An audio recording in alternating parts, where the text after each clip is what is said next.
Bien. Entonces, a ver, la primera parte de este ciclo que yo lo armé en 3 charlas, ¿no? Ahora arrancamos la segunda.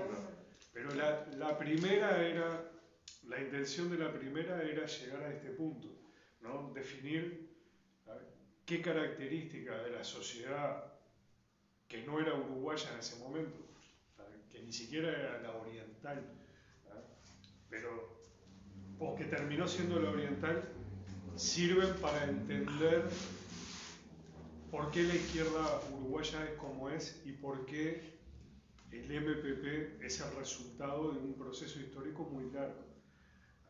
Nosotros acá lo que tenemos es una población compuesta por gente que tiene muy incorporado el valor de la libertad, gente individualista, en realidad. En el resto de América Latina lo colectivo es lo que manda, ¿no? Las grandes haciendas, ¿no? Los plantíos de caña interminables, las facendas brasileras, las minas donde trabajaban miles de tipos abajo de la tierra. Eso implica un ejercicio de la solidaridad, que es del cual depende tu vida. Acá, sin embargo, tenemos una sociedad de gente bastante solitaria, una sociedad muy masculina, muy masculina. Las mujeres estaban en Montevideo y poco más. En campaña para adentro hay muy poca mujer. No le pasa eso a los indios. Los indios son una sociedad más normal, serían mayoría las mujeres que... Pero el gaucho vive en un mundo de hombres, en un mundo de hombres solitarios, en un mundo donde, como hay abundancia, la solidaridad no es un valor tan fuerte. Se genera cierto individualismo en el comportamiento, pero por sobre todo lo que se genera es un rechazo a la autoridad. El rechazo a la autoridad, pero el rechazo victorioso. El orejano. Claro, el orejano nuestro, porque ese puede vivir enfrentado a la autoridad. Contrabandea, come, hace más o menos la vida que quiere, a pesar de que todo lo que él hace va en contra de alguna ley. En el resto de América no es así. Rechazo a la autoridad tendrían todos los pueblos, porque la forma en que el imperio español los trataba, por lo más que era mejor, seguramente en la comparación con otros imperios, igual era espantosa. Pero el orden social lo podían, el control social lo podían ejercer con mucha más fuerza en otros lugares que acá. Mismo en Buenos Aires ya era otro orden, que acá no había. ¿No? La síntesis de todo esto es el viejo Artigas, ¿no? Y ahí cerramos un primer capítulo. Artigas resume todo eso. Artigas es el primer caudillo. Históricamente es el primer caudillo. Pero ni siquiera me estoy metiendo con sus ideas federales, etc. No, es el primer tipo que es el primer líder de un pueblo en armas que hay en toda esta región. Ahora, ¿por qué? Y bueno, por una cantidad de cosas que no abundaban. Y había recibido la educación de los españoles, o sea, él era español, era hijo de cabildantes, de una familia... Descendiente del Cid. Bueno, hay una genealogía que lo lleva hasta el Cid, boludo, te lo juro. Existe. Bueno.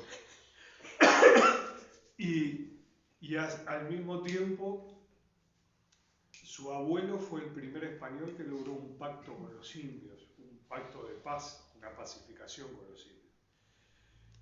Y eso a él le permitió convivir con la indiada y aprender de la indiada. A su vez, eso le permitió, como al loco le gustaba el campo, le gustaba mucho el campo, el contacto con el gaucho. Entonces, conoce todo, tiene la cultura española en su familia y en Montevideo. A los negros, porque son sirvientes y están alrededor de su familia. A los indios, porque es de las familias respetadas. Los Artigas son respetados por los indios de la zona desde el inicio. Le dieron la misión más difícil, el tipo la hizo bien, el abuelo de Artigas. Apenas unos años después de fundar Montevideo. Y eso le permitió a Montevideo sobrevivir porque esa paz les permitía ir al Miguelete y tener las las quintas en el Miguelete sin que se las prenda fuego. ¿Ya? Y conocía al gaucho porque Artigas en realidad practica como un integrante de la sociedad que era, no era un bicho raro, hacía lo que hacían todos, se dedica al contrabando, que es la forma de ganar plata que tiene el gaucho.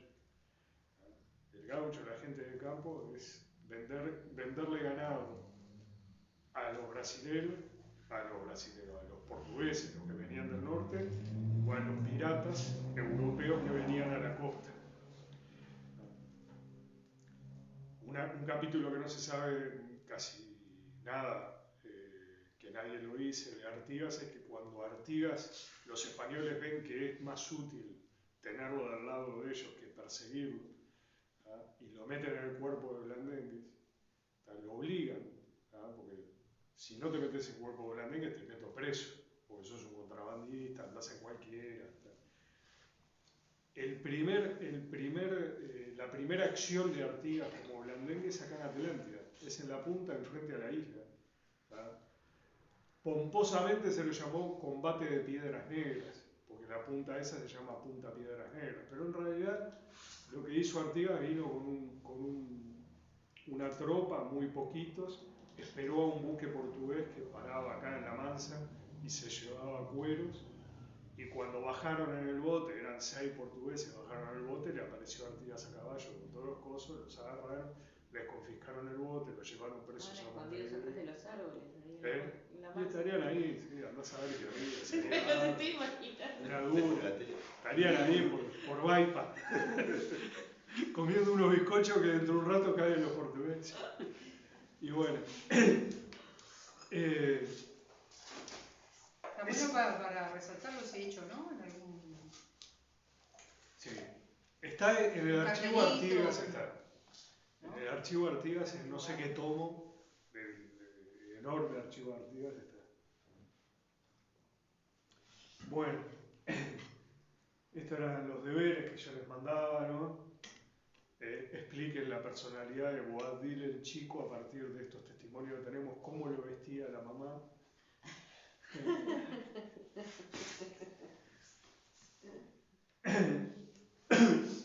Y la despedida, habrá patria para todos. Bueno, la clase de juicio.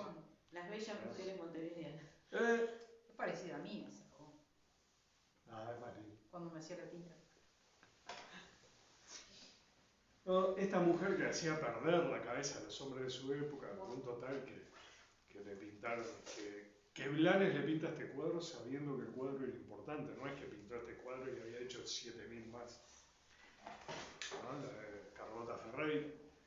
Ese sirve para ilustrar algo. Si alguno de ustedes se toma el trabajo y busca en internet retratos de mujeres de la misma época, del resto del mundo, no son así como ella.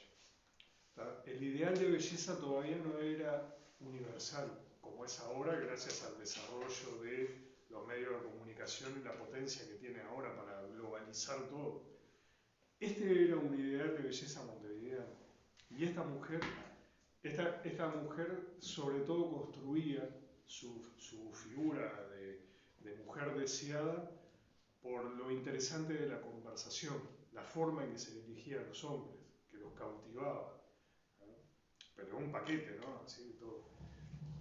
Si ustedes miran en otra, hacen ese ejercicio y ponen, yo qué sé, las mujeres que retrataban en Francia en esa época se parecen bastante a las de ahora. El ideal de belleza europeo de la mujer francesa y todo era muy parecido. Aparecen esas tipo la Amber, ¿cómo es la de juicio? Amber Heard. Ya hay de ese estilo. Bueno, ¿qué querés? Pero bueno, esto era para que presten atención, hagan juicio, porque es una señal severa, y arrancamos. Entra ahora una etapa en la cual para mí es muy aleccionante, porque ya vimos las características de nuestro pueblo, pero después de la derrota de Artigas, y se va Artigas, viene un largo periodo, que es del 1820 hasta Valle de Ordóñez, donde en realidad no tenemos, casi que no tenemos hechos relevantes avances políticos importantes, desarrollo del pensamiento, crecimiento de los niveles de conciencia política, de madurez política de la sociedad, muy poco.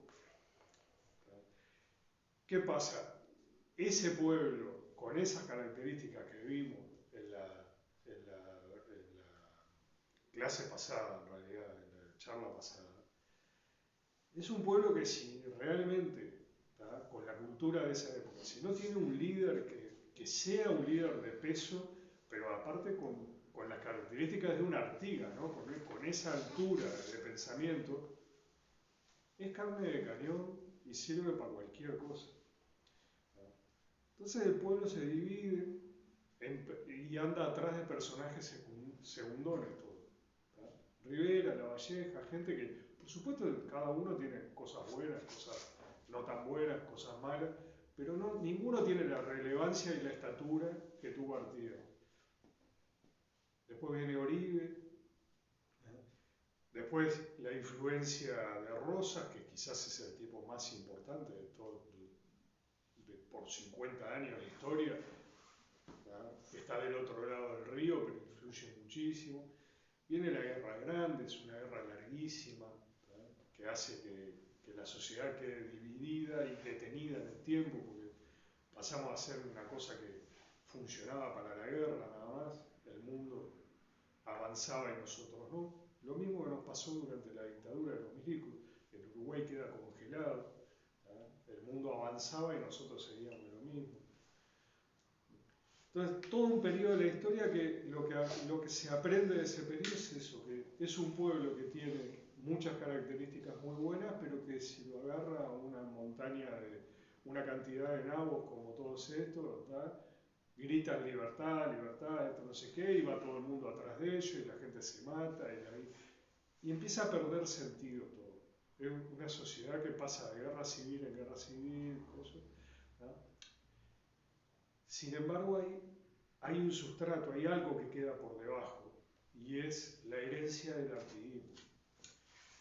Las clases pudientes logran borrar a todo lo que sea artiguismo del relato. Nosotros no sabemos qué pensaba la gente, prácticamente no sabemos qué pensaba la gente en 1840, 20 años después que se fue Artigas. ¿Se acordaban de Artigas? ¿Lo admiraban? Los pocos datos que tenemos son, por ejemplo, de los hijos. Los hijos no querían saber nada, era una vergüenza para ellos ser hijo de Artigas. La leyenda negra no fue de 1850 por ahí. Sí, la leyenda negra empieza con Artigas en vida, ¿no? Pero Mitre es el tipo que le da más vuelo y más peso, ¿tá?, que es años después. Pero en realidad, lo que hoy intuimos, porque realmente no hay documento, ¿tá?, del artiguismo quedó muy poco documento. Es lo que pasa con los movimientos populares. Los movimientos populares, cuando la reacción triunfa, los votos. No hay un solo documento de las instrucciones del año 13. Ese es el documento político más importante del siglo XIX. Pero no solo para nosotros los que ahora somos uruguayos, para los argentinos. Las instrucciones de los diputados orientales al Congreso en Argentina, de las Provincias Unidas, es el documento político más importante que se hizo en todo el siglo XIX. No queda una copia. Sí, hay. No hay. Sí. ¿Y esa que difunden qué es? No, eso es un extracto de alguien que escribió un pedacito que encontraron. No existen las instrucciones, las borraron del mapa. No hay, y hay archivos en cada provincia argentina, ¿no? Hay archivos en España, hay archivos en Estados Unidos, hay archivos en el Paraguay, está el Archivo Histórico Nacional nuestro, están los archivos brasileños, los archivos de Chile. La iglesia. Todo, nadie, si está, lo hicieron desaparecer. Porque teníamos a Damaso Antonio Larrañaga, que también metía pluma ahí. Sí. Pero todo lo que es parte del movimiento popular, los tipos lo hacen desaparecer.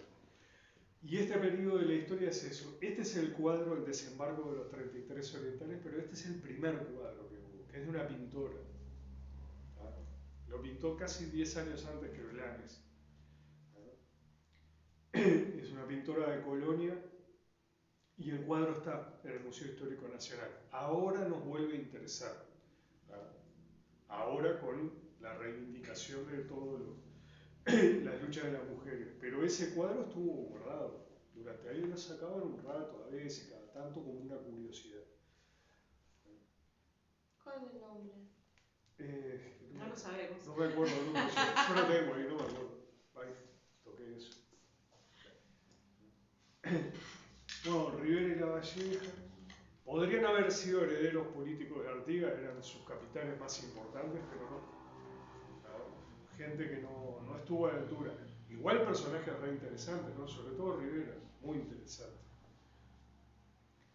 Como anécdota que es tragicómica es la muerte de Rivera, ¿no? Rivera muere en campaña y lo tiene que traer a Montevideo para hacerle los honores, había sido presidente de la República.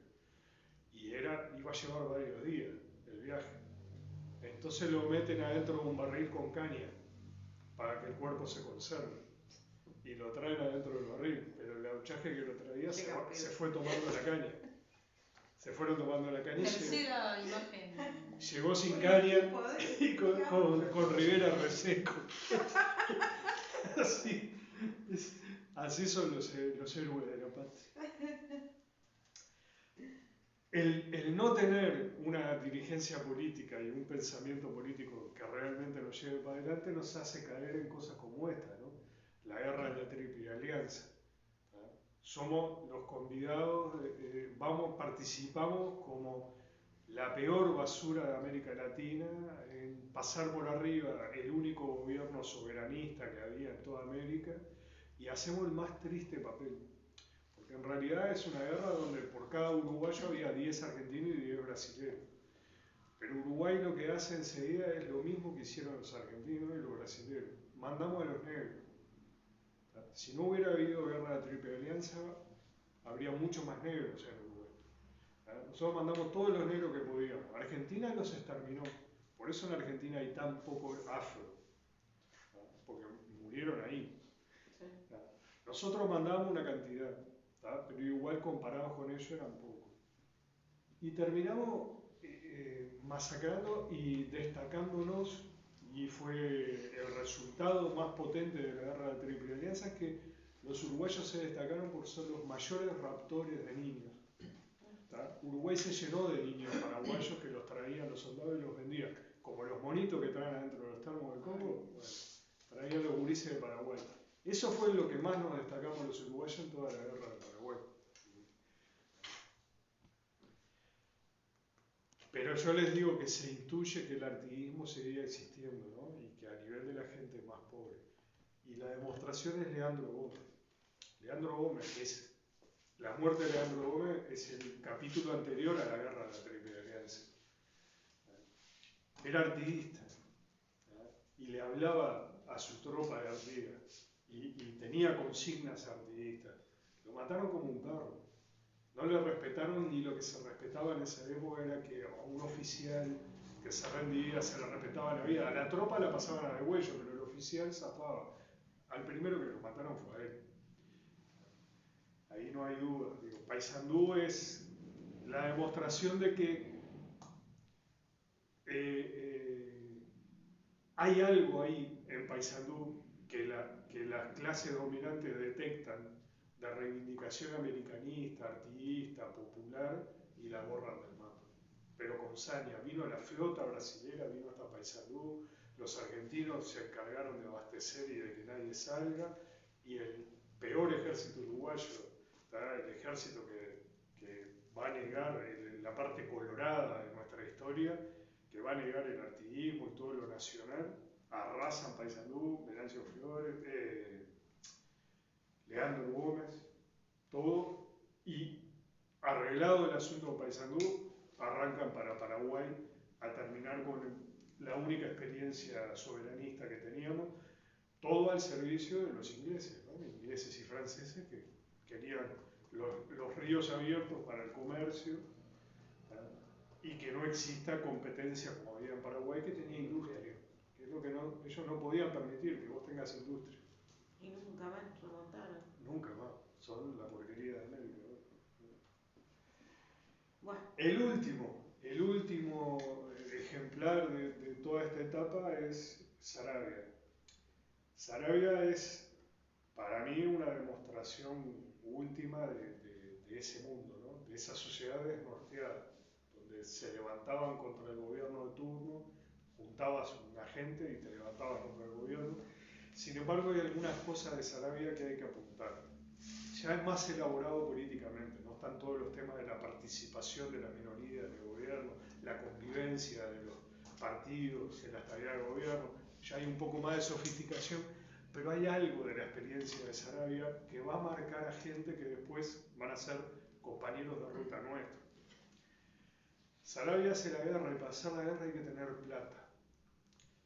Y Sarabia es un estanciero, un latifundista, y usa los peones del soldado.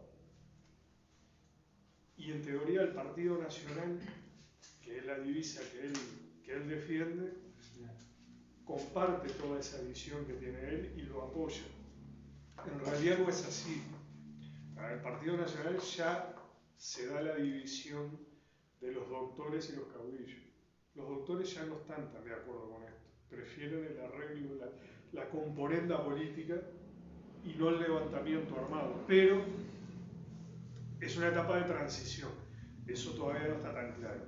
Lo que sí le queda claro a Sarabia es que cuando necesita plata, porque las batallas de esa época, ¿saben cómo era? El ejército con armamento moderno que se enfrentaba a la peonada que tenía lo que tenía. Lanzas hechas con tijera de esquilar, fusiles viejos, revólveres viejos, y casi nunca tenían balas. Hay escena muy comentada históricamente que es que Sarabia pasa revista a las tropas, tiene 100 jinetes y le dice, ¿quién tiene bala? Y de 100 jinetes, uno levanta el fusil y dice, tengo una. Un tiro. Es lo que siguen haciendo con la policía ahora. 100 tipos con un Hacían tiro. en los 90, los de ahora.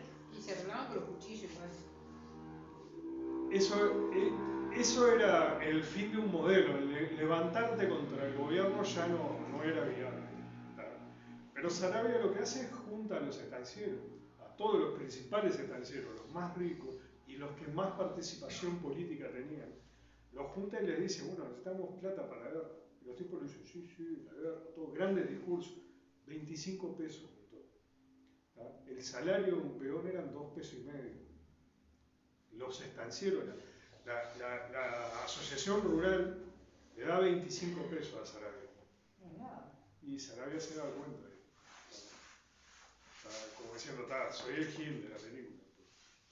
Se fueron todos, le comieron un asado y le dejaron 25 pesos, no pagaron ni el cubierto. Ahí hay un corte. La oligarquía ya cambia de modus operandi. Dice, esto ya no va más. Ya lambramos el campo, ya las vacas tienen dueño, ya el gaucho, el matrero, todo eso ya no tiene razón de existir porque no hay abundancia. Acá si no trabajás no cobrás y si no cobrás no comprás y no comés. Y ahora el gobierno tiene los medios para imprimir su poder. El fusil Mauser, que marca la diferencia, con un Mauser te matan a 600 metros, y el gauchaje andaba con una tercerola que te tenían que tirar de acá ahí. Era imposible. Entonces, entra en escena la otra parte que tenemos que entender. Entra en escena el Viejo Valle, ahí está con Domingo Arenas. Domingo Arenas es quizá el pensador más original y más interesante del vallismo, junto con Valle. Ellos representan el segundo empuje europeo en la tierra nuestra. El primero fue el español, el colonizador. Este viene a ser el segundo importante en términos históricos, no es el segundo en términos cronológicos, porque siguieron viniendo españoles, franceses, ingleses, portugueses durante todo el siglo XIX. Pero la inmigración que llega, los inmigrantes que llegan en el último cuarto del siglo XIX, moldean un país nuevo. ¿Quiénes son? ¿Por qué tienen esa capacidad de influir tanto en nuestra sociedad? Ellos llegan a un país donde están la gente que vimos recién. Los indios ya casi no quedaban, ¿tá? O no quedaban como pueblo organizado. Había indios, pero todos dispersos, ¿tá? Perdiendo su cultura, ¿no? Con cada uno que se moría se perdía un poco más. Los negros estaban integrados en 1860, ya sea desde la abolición de la esclavitud con Oribe. Eran los pobres, era la mano de obra pobre, y nunca dejaron de serlo, ¿tá? Pero ya están integrados a la sociedad desde otro lugar. El gaucho está en vías de extinción, se ha convertido en peón, y también son las clases, las clases populares del ámbito rural, y lo que hay es un pequeño desarrollo industrial, o sea, las primeras concentraciones de obreros. Esas concentraciones de obreros en realidad son gente del campo, la mayoría, con la cultura esta que vimos, que venían de la soledad, del individualismo, etc., que en realidad les cambiaba el mundo, ¿no? Ahora se tenían que meter a trabajar en un saladero con 500 tipos más, a cumplir horarios larguísimos, hacer tareas muy exigentes, que no te podés cansar y sentarte o echarte a dormir una siesta, está todo mal. Una disciplina que ellos no conocían. Todo eso se empieza a imponer, se impone por la fuerza, el ejército está muy presente, el militarismo de esa etapa de la sociedad uruguaya es muy disciplinador. Las clases pudientes están muy contentas porque están disciplinando a la sociedad, pero el viejo Valle viaja por Europa cuando era joven, cuando todavía no era el viejo Valle, y ve cómo en Europa encaran lo que se llama la cuestión social. Europa está 50 años adelantado. Hay muchas concentraciones obreras muy antiguas, muy grandes, muy potentes. Hay una cultura urbana, hay una cultura obrera, trabajadora, que acá es incipiente. Y el problema de la explotación, de las condiciones de vida, de las condiciones de trabajo, todo eso ya está planteado y es el pan de cada día de la vida de esas sociedades. Bueno, Valle dice, bueno, pero necesitamos eso. Él es un modernizador, él lo que se propone es dejar atrás esa vieja sociedad donde los dueños de la tierra son los protagonistas y pasar a una sociedad más urbana, montevideana, en el caso nuestro, que era básicamente la gran ciudad, ¿no? Con un desarrollo de industria propia, etc., pero con la cuestión social desde el inicio. Entonces, ¿qué hace? Dice, está difícil hablarle a este paisano de derecho, de esto, de lo otro, no es fácil. Lo que hace es, empieza a incentivar que, aprovechando la inmigración europea que venía, que la mayoría eran campesinos y obreros expulsados. Obreros hartos de morirse de hambre en Europa, porque las condiciones de trabajo eran muy malas, la paga era muy, muy chica, y muchos campesinos que estaban en la misma. Entonces Uruguay les prometía la mejor tierra del mundo, lo cual era verdad, un clima espectacular, lo cual era verdad, que el gobierno te daba facilidades, lo cual era verdad. Y Valle le agrega una cosa, la mayoría iban para Argentina, porque te multiplicaba por 10 lo que Uruguay te daba. Esa es la historia de los Barceli. Los Barceli iban para Argentina y alguno viene para acá.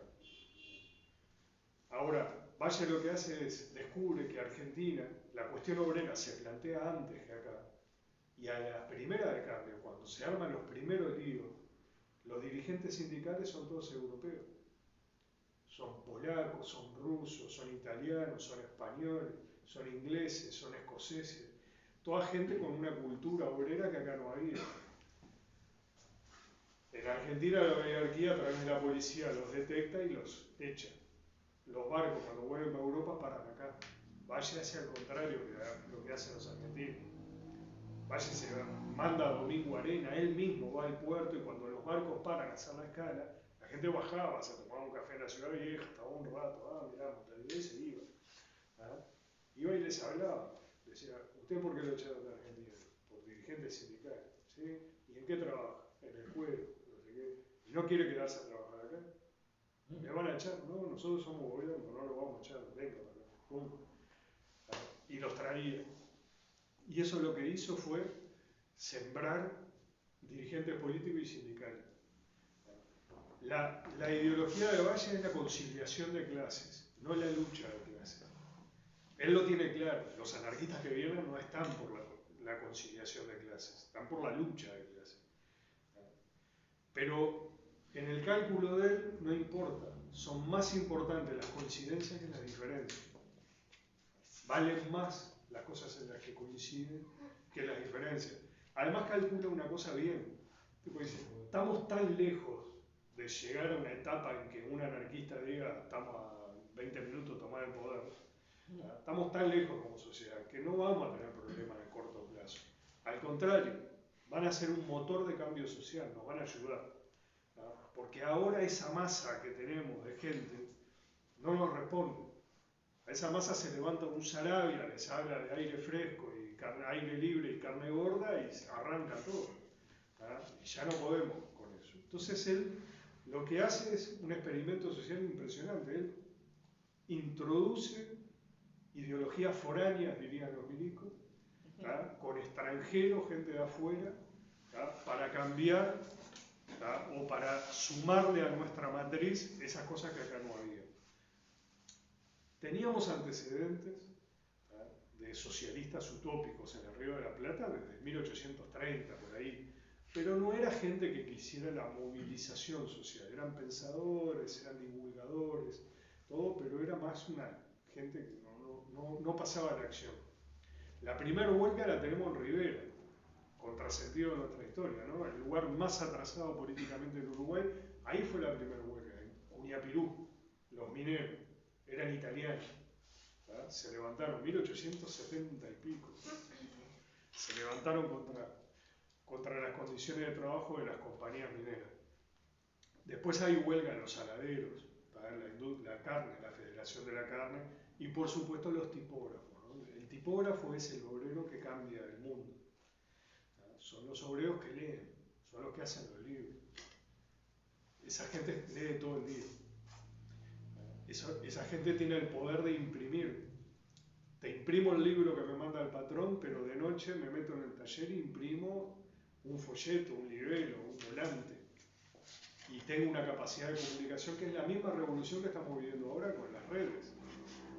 Ahora nosotros generamos comunicación. El obrero tipográfico hacía eso. El sindicato de artes gráficas de los sindicatos más viejos que hay en Uruguay. Y ellos fueron para todo el movimiento sindical importantísimos. Eran los tipos que te imprimían la convocatoria a un acto de un 1 de mayo, o lo que sea. Entonces, esa intervención de Valle es muy importante. Es muy importante y el tipo genera ahí que la cuestión social pase a ser un tema importantísimo en la agenda de la sociedad uruguaya. Cuando hablamos de Valle hay que hablar de Frugoni. Es el primer político de izquierda, ya no de partido tradicional, sino de la izquierda, el fundador del Partido Socialista, que realmente en muchos temas los historiadores lo que descubren es que lo que él decía era verdad. Él decía así, Valle se lleva todos los laureles de los proyectos que se terminan aprobando en el Parlamento, que mejoran las condiciones de los trabajadores, pero lo que no le dice a nadie es que el proyecto lo presentó Frugoni. Y es verdad. Frugoni era un tipo con una capacidad de trabajo bárbara, un loco muy inteligente, y él de repente te hacía un proyecto de ley de 8 horas, que los vallistas se lo cajoneaban totalmente, porque era el único diputado socialista, pero cuando ellos veían que el momento político era propicio, se apropiaban de eso, lo modificaban algo y lo presentaba el Partido Colorado, y andaba a llorar al cuartito. Pero Frugoni es un tipo muy importante. Después avanza la historia y el perfil de Frugoni va cambiando. Ya después la izquierda no se siente muy identificada con Frugoni. Frugoni pasa a ser como un liberal de izquierda, una persona de la cual el Partido Socialista se desentiende. Él se va del Partido Socialista, funda el movimiento socialista.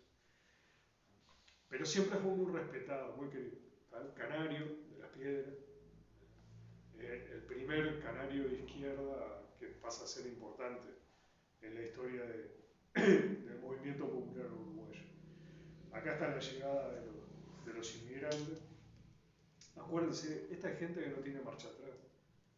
Los inmigrantes volvían si eran deportados, no tenían plata para volver. Y en Europa no los quería nadie. Te fuiste, bueno, ya está. Todavía que no, estamos pasando un hambre bárbaro, vas a venir vos de nuevo, derrotado, sin laburo, sin casa. ¿Qué hacemos contigo?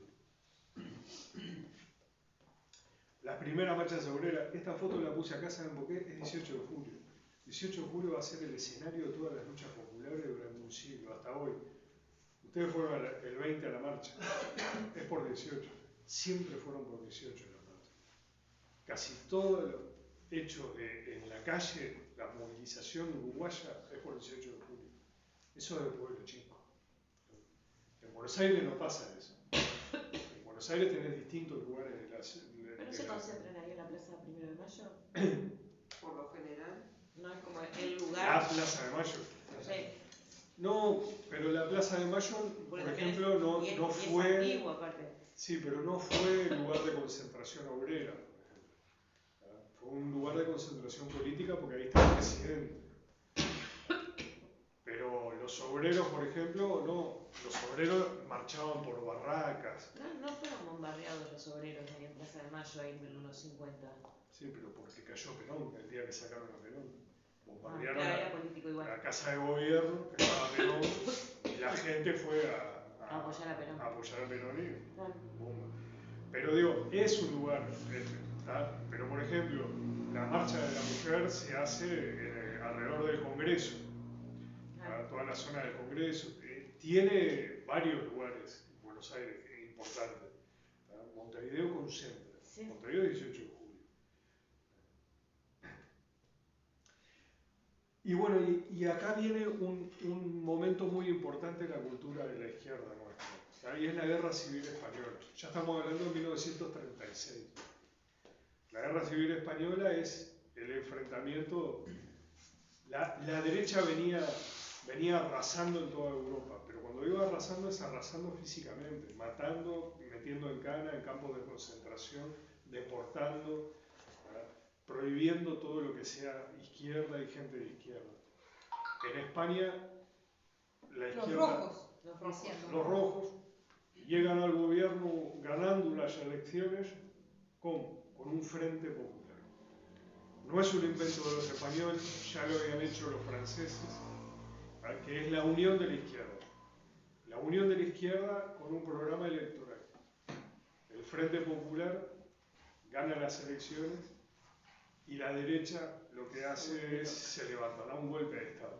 Da un golpe de Estado en los milicos, 18 de julio del 36, y se desata una guerra civil porque la gente defiende al gobierno, una parte del ejército defiende al gobierno, y empieza una guerra que dura 3 años. Despertó la solidaridad, fue como que la izquierda cobró conciencia de lo que estaba pasando, de que la estaban arrasando. Europa era central en esa época en el mundo, lo que pasaba en Europa era considerado como que es el lugar donde se corta el bacalao.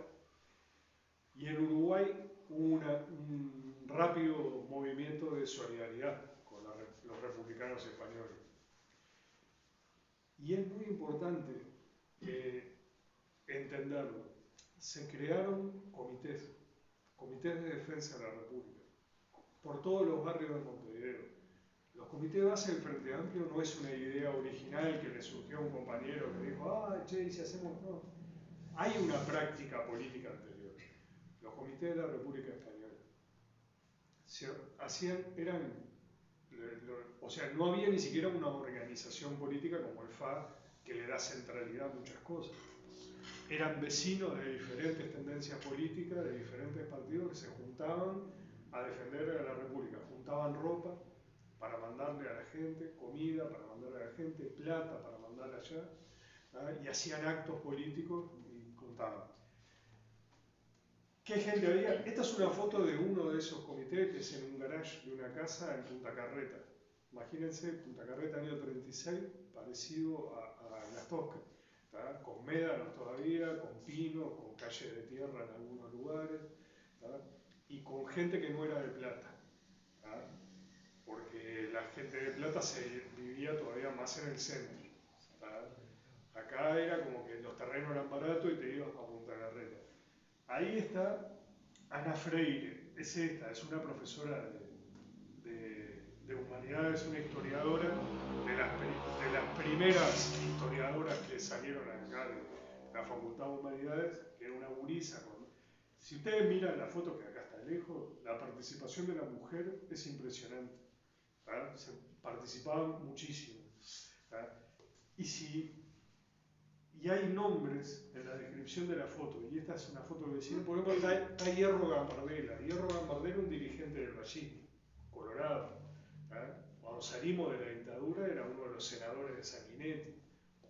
Para mí, que era un pendejo, era un sorete, Hierro Gambardella. Pero Hierro Gambardella hizo el mismo camino que Sanguinetti. Pasaron de ser unos tipos progresistas en su juventud a unos soretes con Pacheco, ¿no? Bueno, estaba ahí. Ese, en un comité de estos, es que Wilson Ferreira Aldunate conoce a su esposa. Eran blancos, los dos, iban ahí, iban los comunistas, iban los anarquistas, iban los socialistas, iban los blancos, iban los colorados, que había distintas corrientes progresistas que encontraban acá una causa común. No era el mundo que nosotros conocimos, que yo compartí con los blancos de la CPN, de Analía Piñeirúa y toda esa gente. A la salida de la dictadura hubo espacios, pero no habían habido espacios antes. Estábamos muy separados los frente amplistas de los blancos, de los colorados, no había. A no ser los que se venían al frente, como Selmar, como Erro, pero en esa época había la posibilidad de convivir políticamente gente con un sentimiento progresista. Y apoyar a la República era apoyar, acá están los afiches que yo les pongo, ¿no? No había un discurso comprador, no, el discurso era contra la oligarquía, más socialismo, más comunismo, las armas al pueblo, eran consignas fuertes, exigía un compromiso importante. Pero ahí empezamos a ver cómo se empieza a construir, a reconstruir la identidad política y el funcionamiento político de las clases populares uruguayas. Lo que se había perdido con Artigas se empieza a recuperar desde otro lugar. Ahora es más urbano, más europeo, porque acá empiezan a tallar las ideas de la izquierda europea. Pero ¿qué pasa?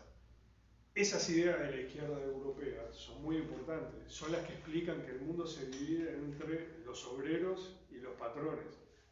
Y esa es la realidad europea. Pero para nosotros es diferente. Nosotros decimos, sí, está bien, los obreros, hay obreros, y cada vez hay más obreros, es verdad. Pero están los peones. ¿Y dónde pones vos a los peones rurales? Y está el minifundista, el pequeño productor, ¿y dónde me lo pones? Y están los negros, ¿y dónde los pones? Y están los indios. Que nosotros los indios no es un tema importante, pero en el resto de América sí. Cuando las ideas de izquierda, las ideas marxistas llegan a los latinoamericanos que pueden estudiar, los que piensan, no solo los que recitan de memoria, los que piensan se dan cuenta de que está todo muy lindo, pero la realidad de América del Sur es media diferente. Hay cosas que a mí los franceses no me dan respuesta, los alemanes no me dan respuesta. Y ahí surgen los pensadores del socialismo latinoamericano, Mariátegui, toda gente que dice, no, pero está la cuestión india. Acá la mitad somos indios. Y eso yo no lo puedo negar. Si quiero cambiar el mundo, lo tengo que tener en cuenta. Y empieza entonces todo el desarrollo de una adaptación del pensamiento europeo, marxista, clásico, a la realidad hispanoamericana o latinoamericana.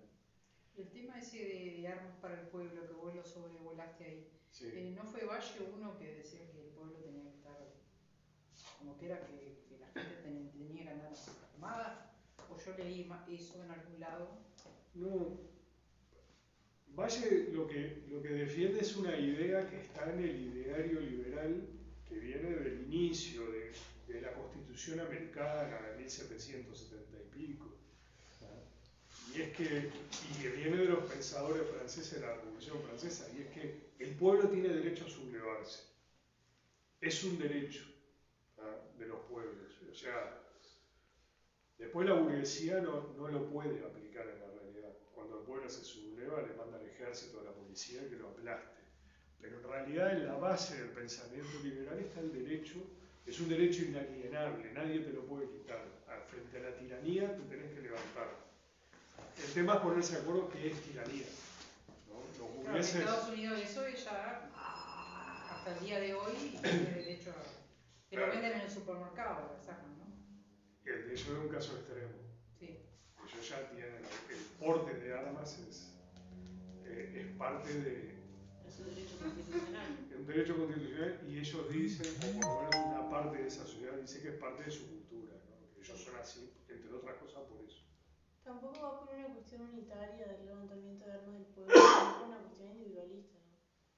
El Sí. porte de armas es un derecho individual, no es por una cuestión de sostener un derecho colectivo, mucho menos. Sí. Igual, a la escala que se da en Estados Unidos, ellos tienen clara conciencia de que lo que dicen es que ¿para qué sirve un pueblo armado? Para que el Estado, para ir contra los excesos del Estado. Es como un extremismo de la ideología liberal, ¿no? Los tipos dicen, el Estado lo único que quiere es sacarme plata y controlarme, y yo me voy a defender. Es desde lo individual, como decís vos, pero en realidad lo que se dieron cuenta los tipos es que si uno de cada 100 tuviera un arma, podía seguir tratando el tema como una postura de algunos individuos frente a un problema. Pero en realidad en una sociedad donde prácticamente todo el mundo tiene armas, ya es un tema, la Asociación del Rifle en Estados Unidos tiene claro que es la organización más poderosa de toda la sociedad americana. No, pero no es lo que hace Como que asociación. también los levantamientos, por ejemplo, en Argentina también sean como siempre más sangrientos y más, digo, por todo el tema de la cultura militar que ellos tienen. Bueno, Creo sí, que ellos también tuvieron el ellos servicio tienen esa cosa militar. con el servicio militar y el porte de armas y cuando los tipos salen a la calle, hasta el día de hoy, o sea, una marcha reivindicativa, que sé yo, siempre termina, como que termina siempre como mucho más eso violenta. fue lo que... Y capaz que está más organizada. Nos pasó a nosotros. Nosotros el siglo XIX es un siglo de gente armada. El uruguayo iba armado. Por eso todos los temas... Bueno, la dictadura dice que iban al Parlamento, obvio, iban... Antes de la dictadura iban calzados. Bueno, se batían a duelo, ¿no? Dice que, Sí. se dice que Wilson iban con la... Ahí hay, claro, pero hubo entre la guerra del 4 y la aparición del MLN hay todo un periodo histórico donde las armas realmente pasan a un muy segundo plano en la sociedad uruguaya. Es el momento que la sociedad cree que puede resolver sus diferencias pacíficamente. No toda la sociedad, pero se instala esa idea que los propagandistas la llaman la época de la Suiza de América, etc., donde es una sociedad donde aparentemente iba a funcionar los mecanismos de amortiguación del conflicto social, todo eso, mucha gente lo cree y lo practica, ¿no? En un marco de prosperidad económica, ¿no? Totalmente, sí. Es el único marco en que esas cosas se pueden pensar. Y lo que moviliza siempre es el hambre, ¿no? Cuando la comida escasea, ya ahí nadie es muy optimista con el manejo del conflicto social pacíficamente. Eso no pasa, la historia no te permite ser optimista.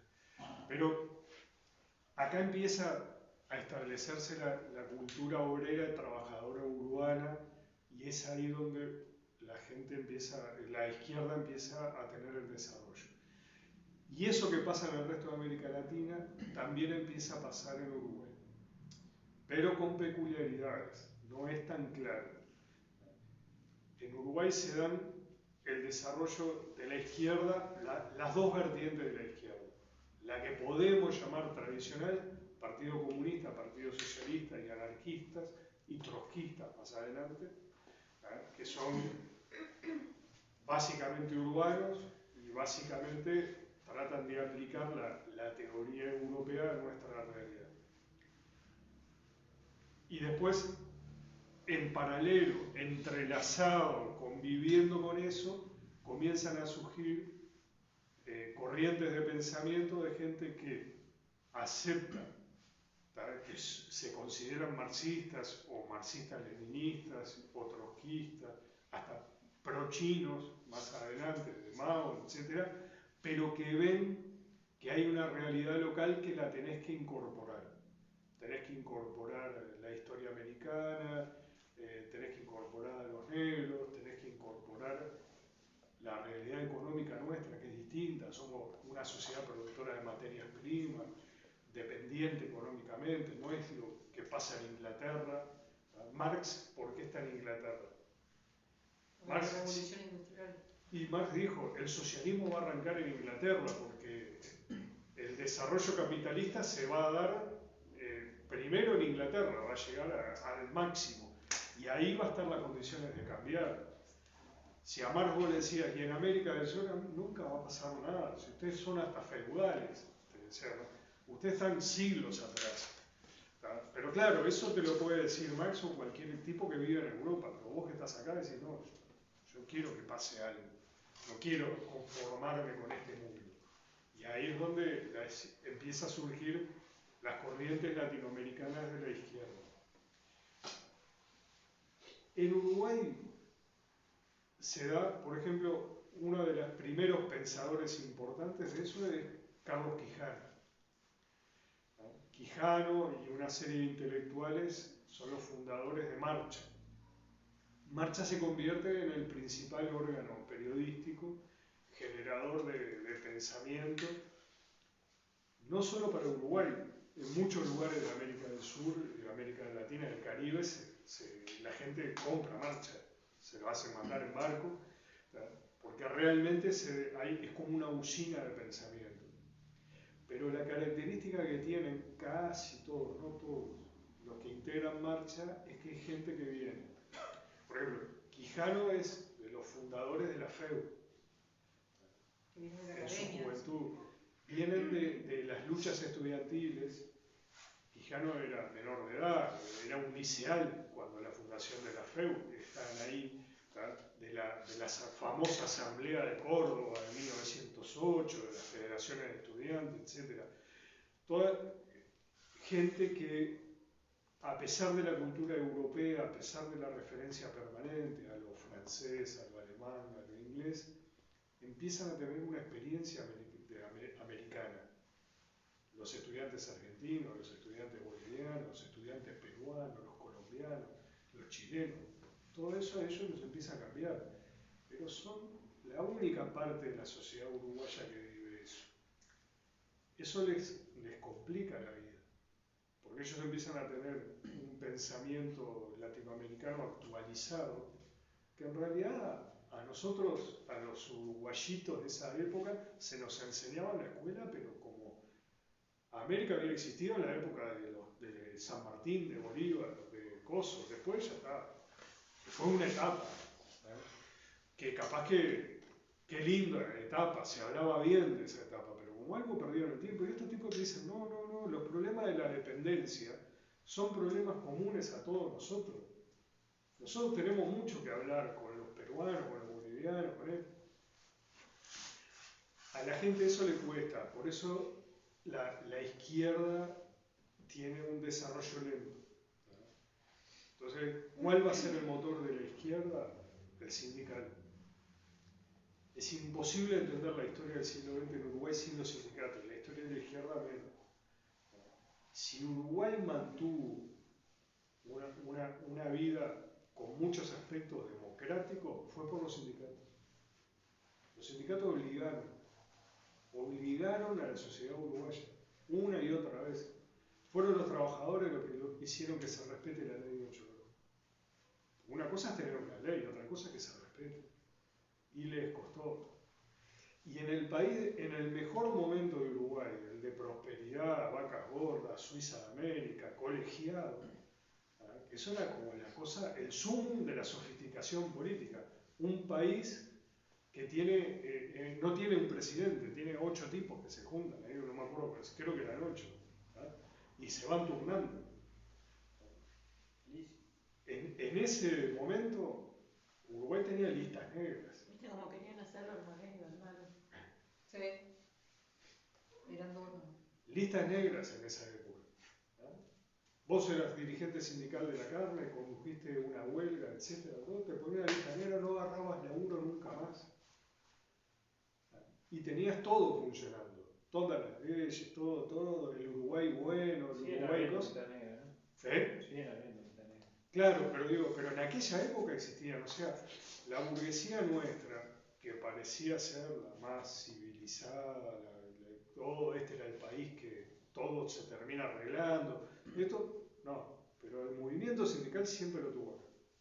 El movimiento sindical era el que no les permitía a los tipos aflojar, y fue el gran generador de conciencia.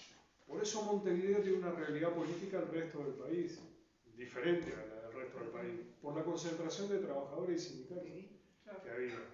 Por eso Juan Lacase es diferente a todos los pueblitos de Colonia. ¿Por qué? Porque tuvo terrible fábrica adentro. Que la gente era todo Juan Lacase, se metía en una fábrica 8 horas y salía.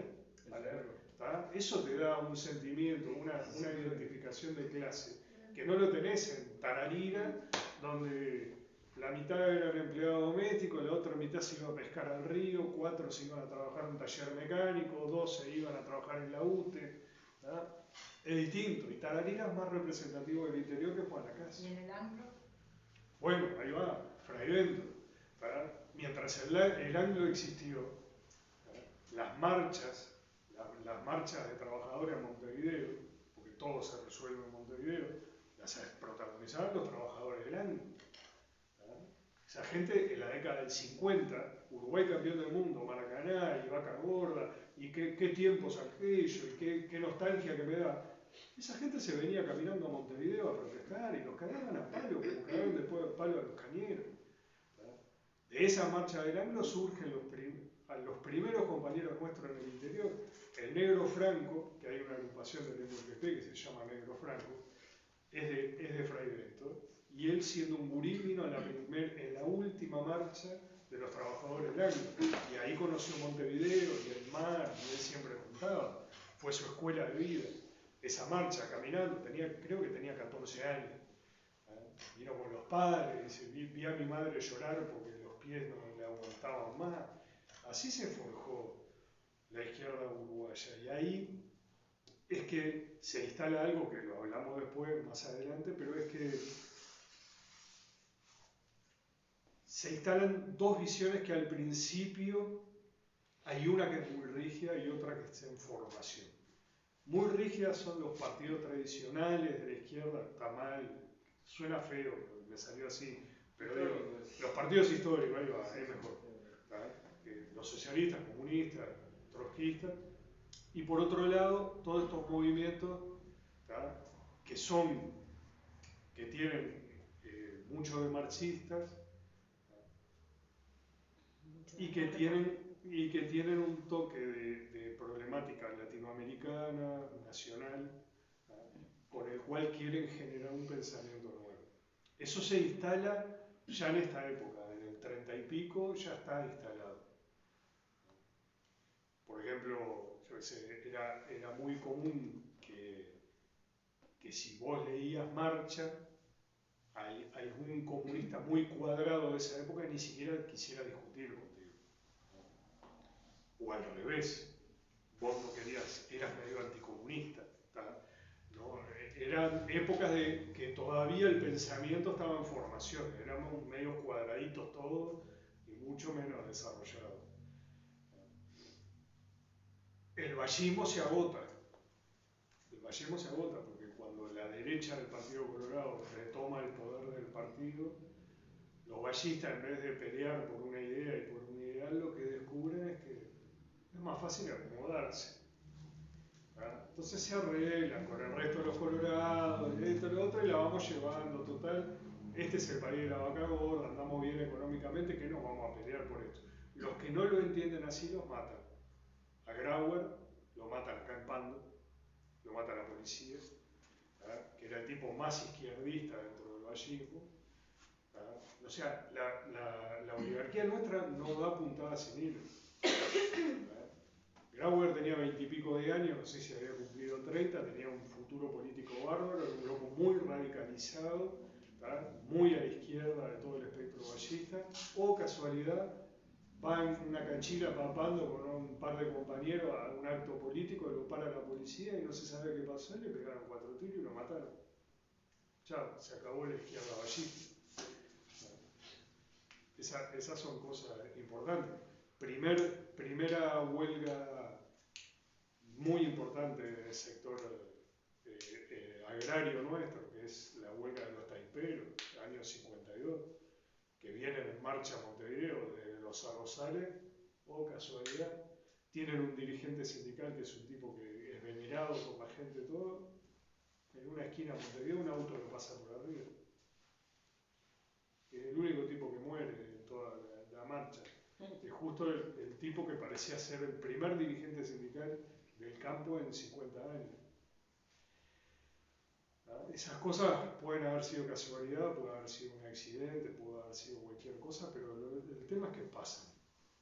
Pasan y los tipos ganan mucho tiempo con eso. Porque a los taiperos, para que vuelvan a organizarse, a tener el nivel de organización que tuvieron y todo, les costó muchísimo, porque un líder es un líder. Por más que uno piense que lo colectivo es muy importante, el líder es el líder, si lo sabremos. Entonces, si les parece, la clase que viene, la charla que viene, como le querramos llamar, Sí, te iba a decir eso porque ya estamos en una hora. vemos el desarrollo de todo esto y ya llegamos Cortamos pronto. al día de hoy. Bravo, bravo.